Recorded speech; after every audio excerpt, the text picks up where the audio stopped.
So there you go. You have different claimed assignments. And then as you get more proficient, you're going to get something called a beat. And a beat is your own column. Basically, you've got your own column on Yahoo. I can write 5 financial beat assignments. I can write 5 real estate assignments per week. I can write 3 perspective on the news. Let me give you an example of what I did with that. Everybody in here know what Dodd-Frank is? Dodd-Frank? Mm-hmm. Well, when I attended our local board housing forecast on Monday, they started talking about Dodd-Frank. So I got a little fired up about Dodd-Frank. I'm not a big fan.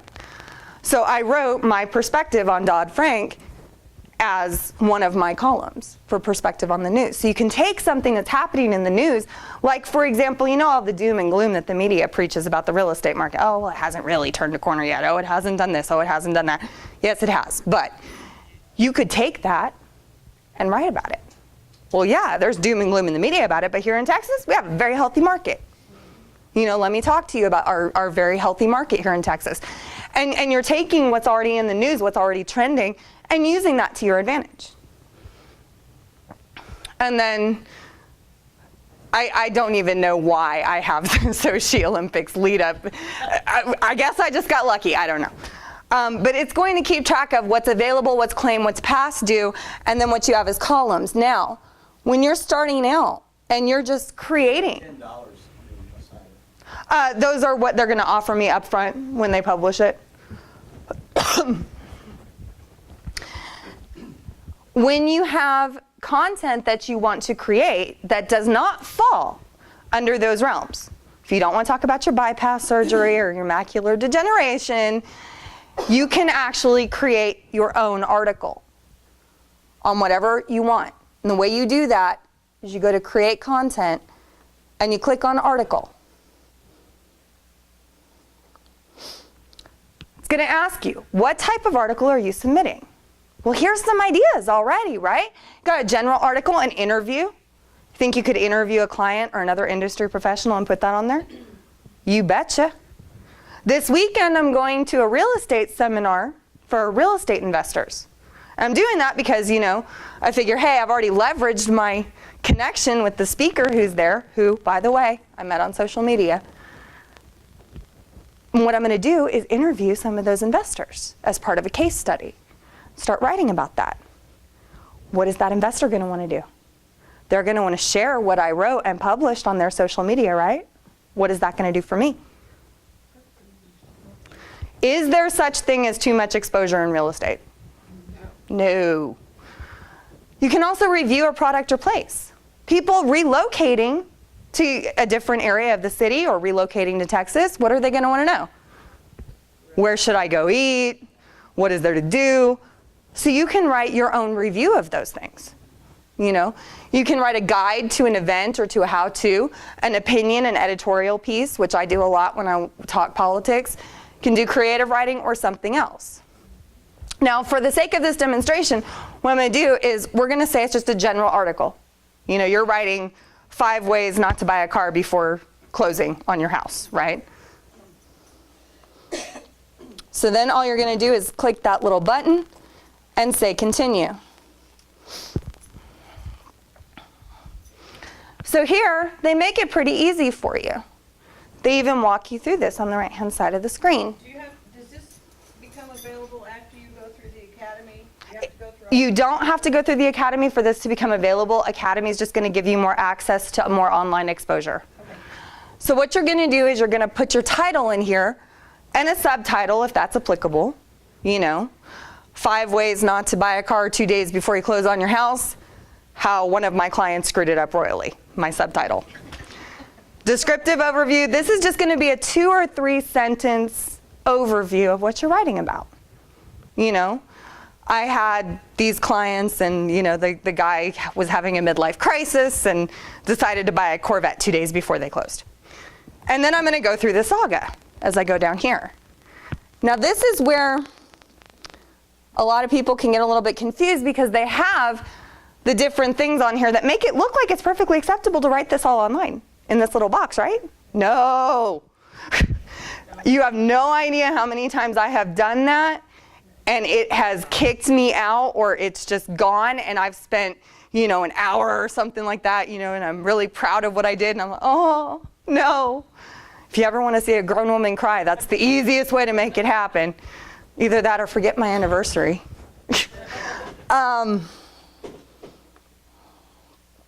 And then it's going to ask you what category best describes your content, right?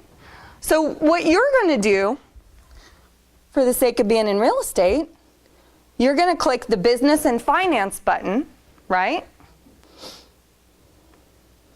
And then you can go down here and you're talking about business to business, careers, legal, marketing, nonprofit, and looky here, real estate. So there you have it. And guess where this is going to go? It's either going to go on Yahoo Voices or realestate.yahoo.com.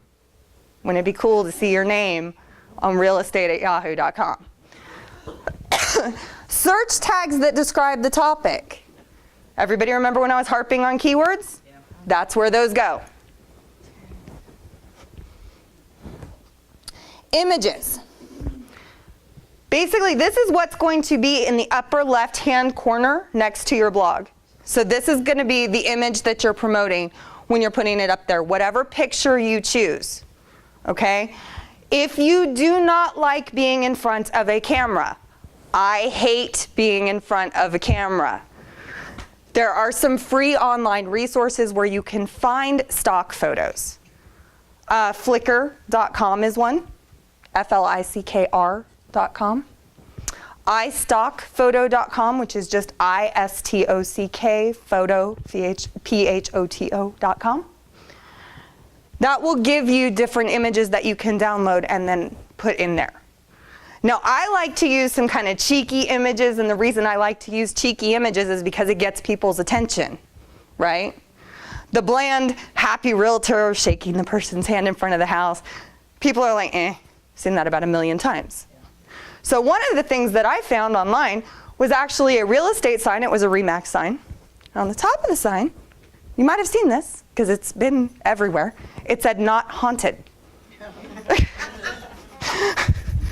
So, that was a photo that I can use that was kind of a little cheeky, but it gets good response, right? There was another one that I saw, and I forget which brokerage it was, but it was a real estate sign, and they had a sign right on top that said "free pizza with purchase of house." Yes! So anything like that that's kind of creative.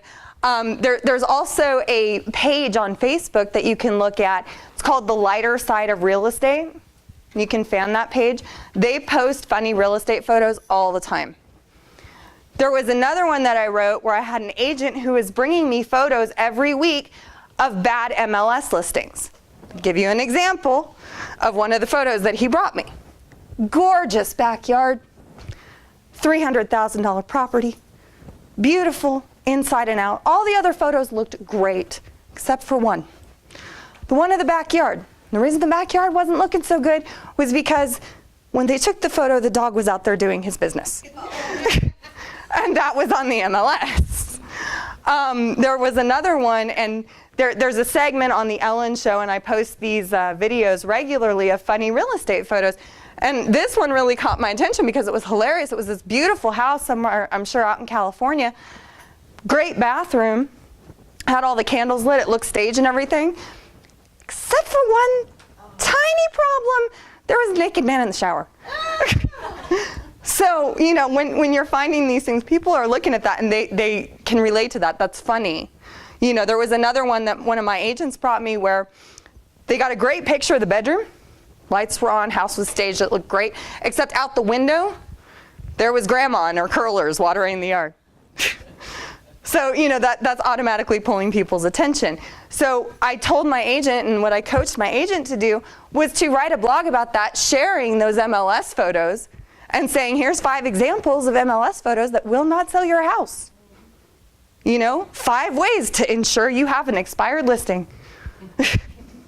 And it works. So when we're talking about that, and another good example that I've used with my agents is when they're working with FSBOs. A lot of the times FSBOs have no clue what they're doing. They think they do, right? They know everything because they probably read some article by some crazy lady named Shauna on Yahoo. So they think they know everything there is to know about real estate, right? Well, a lot of times I tell my agents when they go in there, take some photos of that house, then write a blog about it. Because a lot of times those houses are not staged, they do not look good, because they really do not know what they're doing. The closets are overstuffed, things like that. I was picking on one of my agents yesterday because he went in and took some MLS photos, and I was looking, going through, clicking. There's a picture of closet, except it was sideways. He didn't fix the, rotation of the photo. So I called him into my office. I said, come here. What's this? What's a closet? Well, I can see that now, but, what should we do with that? So, naturally he fixed it. But little things like that where, our agents can blog about, rookie mistakes that they've made, things like that people find entertaining and amusing, but that also get them that notoriety. By the way, that was my lazy realtor, so I had him use that.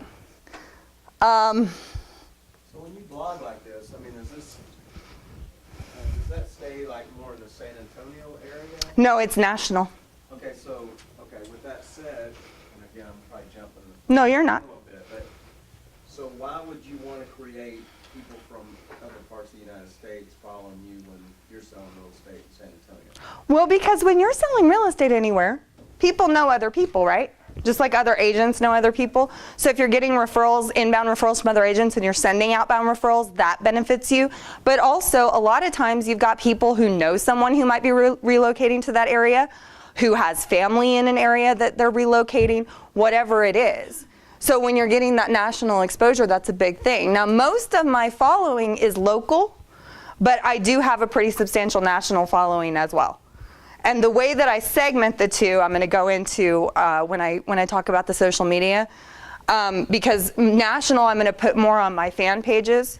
The local, obviously, I'm going to put more on my personal page. And then, when you have 5,000 friends, that is your limit, by the way, on Facebook. You can have pretty much unlimited followers on Twitter, but 5,000 is the limit on Facebook. Facebook gave you something called a subscribe feature, which I'll go into, so that once you hit that limit, because I've hit that limit a couple times, people can subscribe and still see your updates without being on your friends list. But I'm going to go into what updates they can see and what they can't also. Because when it comes to social media, there's a lot of fear out there. You don't necessarily want everybody seeing all of your business. And there is a way to lock it down so that you don't have everybody seeing everything you're doing. And you can pick and choose what people see. And it's a lot easier than you might think. So, when you're doing this, it's going to ask you a couple simple questions. Is this a review of a product, service, or event? Yes or no? Have you published this content elsewhere? Generally, you do not want to publish this content elsewhere before you submit it to Yahoo, okay? Because they want exclusive content. But where it gets a little bit tricky is it's going to ask you what kind of rights you want for the content. There's 3 boxes that come up. Those 3 boxes are going to be display only, exclusive, and then pay per performance review. You want display only. Display only is going to give Yahoo rights to the content, but it's also giving you rights to retain it to publish it elsewhere if you want to. But it's also not going to delay your publication process. Yahoo editors are going to take anywhere from 2 to 5 days to review your content, sometimes longer. And if you're choosing pay, you want like this paid up front, you want it reviewed to be paid up front. When you're first starting out with this, it's going to take them as long as 3 weeks before they publish that content, after they decide whether or not they're going to pay you up front for it. Now, you're still earning the residuals in the passive when you're hitting display only, but when you're hitting, I want you to review this and pay me up front, you might have something that's timely that you want to go out now, that you want published in a couple days. Because I know you guys are all motivated enough to where you're going to leave here and you're going to go write like 5 blogs and you're going to publish them and then you're going to email me, right? So when you do this, the display only is going to be your most effective venue for getting started. After you have your feet wet a little bit, you can actually submit pieces for upfront review before you get a column, which works as well. And they will pay you up front and then also your residuals. But when you're doing those three things, it's one of the biggest roadblocks I've seen with some of my agents is, they're all like, oh, well, I want to get paid up front. And then they're like, well, Yahoo hasn't published my content. It's been 3 weeks. And I'm like, that's because we have to do display only when we're starting out. Really, it's not necessarily how long, it's more how many pieces of content you put out there. The sooner you get to between 25 and 50, the sooner you're going to get instant publication rights when you're doing display only, which means you hit submit and it's live. And where's the display only? You have to fill out all this, so I'm going to kind of give you a little test review.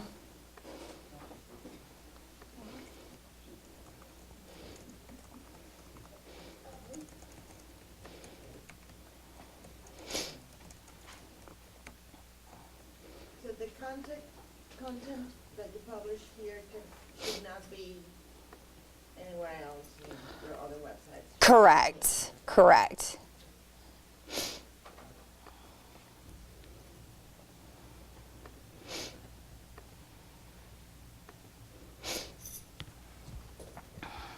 This is where we're talking about the different options here. Exclusive. It gives you kind of an overview of what each one is. This will grant Yahoo exclusive right to your content. It's eligible to be reviewed for upfront payment, automatically eligible for distribution to approved partners. Non-exclusive. This gives you the right to retain publication of your content. So if you want to take what you put on Yahoo and put it on your other blogs or wherever you want to put it just to have more content pushed out there, you can do that when you select this option. This is eligible for upfront payment offer, and it's opt-in for distribution to approved partners. Non-exclusive is going to be more after you've gotten about 25 pieces of content on the Yahoo website, okay? Display only. You can edit or remove your content at any time. It's eligible for performance payments. It's not eligible for distribution to approved partners. That's okay in the beginning, because what you're wanting is that Yahoo backing, realestate.yahoo.com, finance.yahoo.com. You're still going to have that. It's just not going to be eligible to go to like CNN or MSN or anywhere else like that yet. But the sooner you build that content base, this process will get faster. So you don't want to ever do exclusive? It really depends on you. And really the biggest difference between exclusive and non-exclusive, you no longer have rights to that content. You cannot publish that content anywhere else. You are making a promise to Yahoo that I am not going to put this content anywhere else for any reason whatsoever. And if I do, you can kick me, whatever it is. Non-exclusive. And they don't have to say that you wrote it, right? If they No, they do still. It will still have your byline, and it will still say that you wrote it. The biggest roadblock again here is the time it takes for these things to get published. Yeah. 2 to 5 days, 3 weeks. This can take months. So it really depends, because they get a lot of submissions every single day. So it takes the editor some time to comb through those submissions. I try to expedite the process for my agents. I will actually edit their content for them, and then I will, show them how to put it up, just because I kind of know what they're looking for. But it really depends on what is your timeline. Do you want it published in 2 to 5 days? This one, again, after a while too, once you've published enough content with them, it will actually publish instantly. So the second you hit submit, it will go live, which that's a big benefit right there. This one is going to take a little bit longer, but after you have about 25, 50 pieces of content, instead of this taking 3 weeks, you're looking at 2 to 5 days, because they've learned that they can trust you, that you've actually put some quality content out there. But when they don't know you from anybody else, they're going to say, wait a minute. We want to look at this, and we want to make sure that it's not terrible before we put our name to it. Okay? Does all that make sense? Okay. So then you go through, it's going to let you preview your content really quick, and then step 4 is finish. It's going to give you a message, hey, your content is being reviewed, yada, yada, yada. When your content is published, you will get an email with the URL to where your content is at. And, congratulations, your content is on Yahoo, or your content is on Realtor.com, or wherever it might be. So then that way, that gives you the automatic, okay, I can now push this out to my social media. Now they make it pretty easy to promote your content. And the reason I say that is when you go in here, and you start looking at content,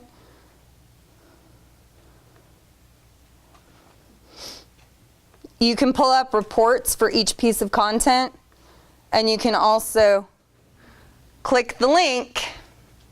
This is when I told you, 5 signs it's time to break up with your realtor. So you've got this, but it's also, look at where it's at, finance.yahoo.com. Think that gets you some notoriety? If you're on finance.yahoo.com, absolutely. So what I did with this is I click on this, and guess what? How easy is this to share? You just click the button. So it will automatically allow you to share it on Twitter, Facebook, and even Tumblr. Anybody in here using Tumblr? I have toyed with Tumblr only because, as I mentioned before, I have a 12-year-old daughter who has a My Little Pony blog. And we have a very competitive household, so the agreement was that I was going to take my Tumblr head-to-head against her Tumblr. Sad to say, she is kicking my butt. Tumblr is just it's not my thing, but you know, Facebook, Twitter, and it also gives you an option to email. Now, one thing that I coach my agents around is putting this content out there is not enough. You got to push it out to your social media, but if you have a database that you can push it out to, guess what? You're just sending items of value out to your database that is branded as you being an expert. And how much better does that look than you just having a blog? So do you do it from there, or do you have to send it to your content manager? Like, I mean, you just share it there on Facebook. Like, how do you send it to your database from there?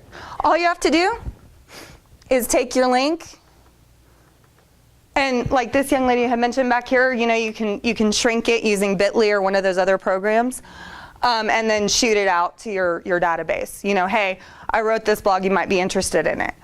Now, when I go deeper and when we talk about social media, I'm going to talk about something called a 0 moment of truth and who you need to pick and choose to share your blog with on your social media account and how you do that, okay?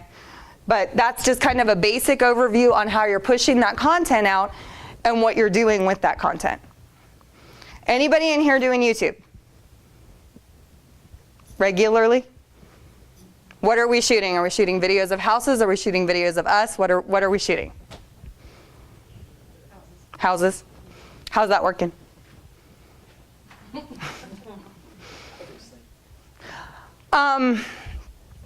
There are some tricks with YouTube, and the reason that I bring YouTube up, again, my 12-year-old came to me because she's shooting hair tutorial videos on YouTube.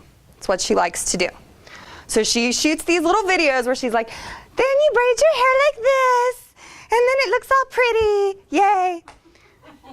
And again, we have a very competitive household.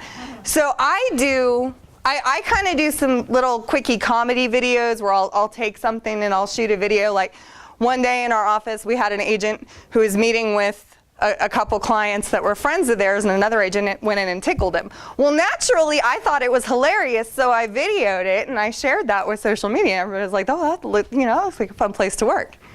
All of a sudden, I'm getting people who want to come work with us. But I put that out on YouTube as well. Well, my daughter came to me one day after I was shooting one of my video blogs where I was ranting about something or other. And she was like, Mom, you suck at video. I train video. I'm not that bad. Oh, no, you suck. Well, let me tell you what you don't suck at, Mom. You don't suck at making money. So teach me how to monetize my YouTube videos because I want to buy lighting and a green screen. My 12-year-old daughter has 3,000 subscribers to her YouTube channel and has earned $5,200 by monetizing her YouTube channel. So kid is getting the green screen and the lighting, but she is also, saving money for college now. She's just doing hair tutorials. That's all she's doing. Now, here's where it gets a little embarrassing. I only have 200 subscribers.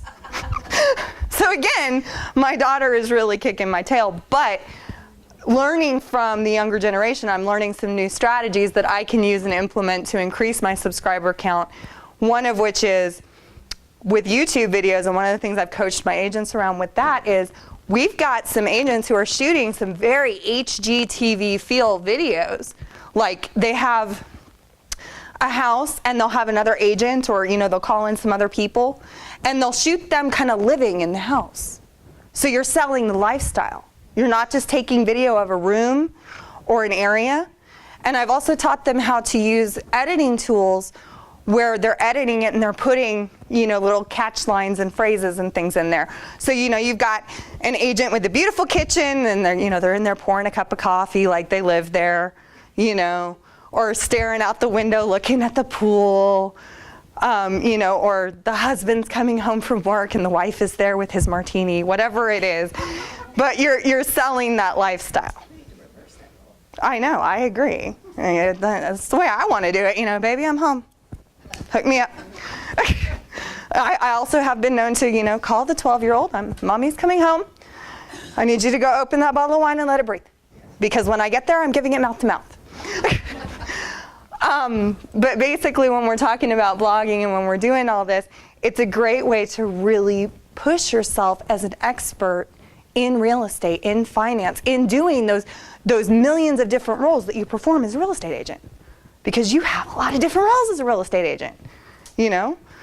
I've blogged about a couple that I had who the husband did not want to clean out the attic 2 days before closing, and the buyer did the walkthrough and demanded that attic be cleaned up because they had some, chairs or whatever in there. They almost got a divorce over it. They were calling me at 1 a.m. Scotty won't clean out the house. This is absolutely ridiculous. You need to call him and talk to him right now. It's 1 a.m. I don't care. He's up. He's supposed to be in the attic. Okay. So I call him, I coach him through, cleaning out the attic. And it gave me a really good, funny story to blog about. The people were like, okay, that's funny because I can relate to that. Something like that happened to me, yada, yada, yada. So, take those quirky, crazy stories that you run across in real estate and use those to your advantage.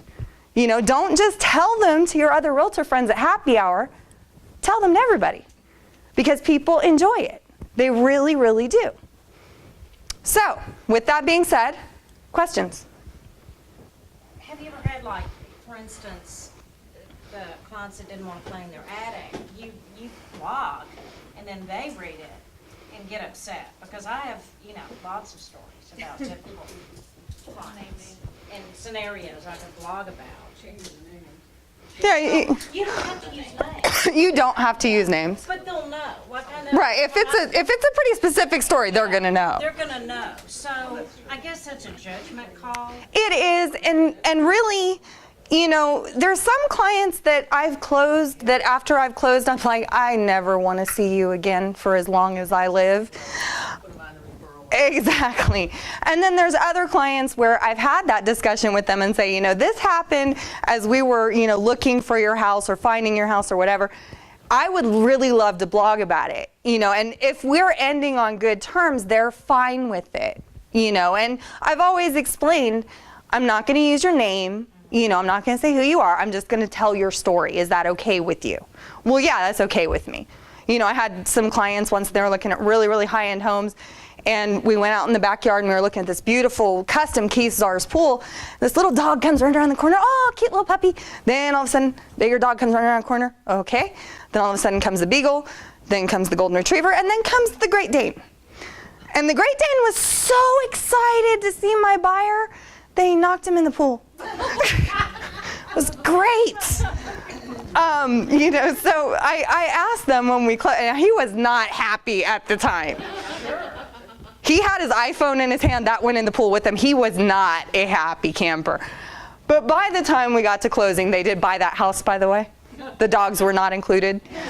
But by the time we got to closing, I asked him, Oscar, can I tell this story? Because it's just funny. And he was like, no, it's funny. He's like, that's fine.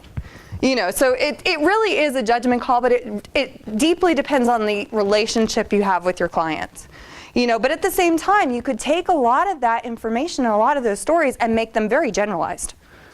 You know, so you could say, this is a basic mistake that I've seen. You know, because a lot of times we see the same mistakes over and over again. Yeah. You know, we see the same types of clients over and over again. You know, I've even blogged about the 8 types of toxic clients. You know, and I gave each of them a little tongue-in-cheek name. The overachiever, the underachiever, the person who I want to punch in the face, whatever it is. But I'll go through and just very, very generalization. That's great. Any other questions? Do you have any statistics on who reads the blogs, like what kind of person, and then subscribes to them? Because I don't think I'm a blog reader, so. Do you read content on the internet? It's usually just facts and things, so blogs aren't things that I would really. Did you ever consider repackaging those facts for somebody who's like you and who's more data oriented and analytical? Well, I could, but I was just curious if you knew kind of if they've done any statistics or anything. Who reads blogs? Who does? They'll give you on your Yahoo panel how many page views you're getting. It doesn't, unfortunately, really narrow it down into the demographic. I just kind of learned my audience through trial and error, just by doing different things. And I'm also very analytical and data oriented, so I will put things out there that put the statistics out there and things like that. But I'll repackage them and sell it my way, kind of like when I'm doing a perspective on the news piece. So it really is up to you. And I've heard that before a lot from my agents that, oh, I don't think I'm a blogger. Guess what? Everybody is. Well, I'm saying not blog readers. I was just kind of curious about the kind of readers and the followers that are really following it. It really depends on the content that you're putting out there when we're talking demographics. There's some content that women are going to be more responsive to. For example, when I'm published on Yahoo Shine, the demographic for that is going to be very, very women oriented. Let me show you what I mean by that.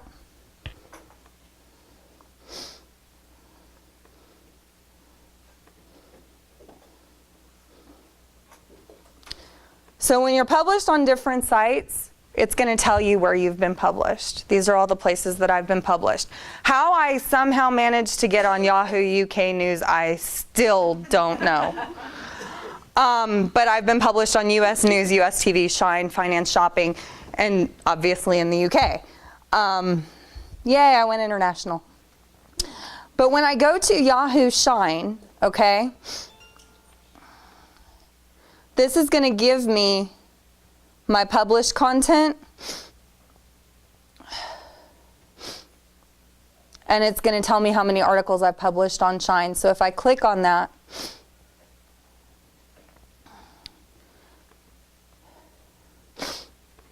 let's see, where is it? For example, when I did Shine, I did real beauty tips that won't break the bank.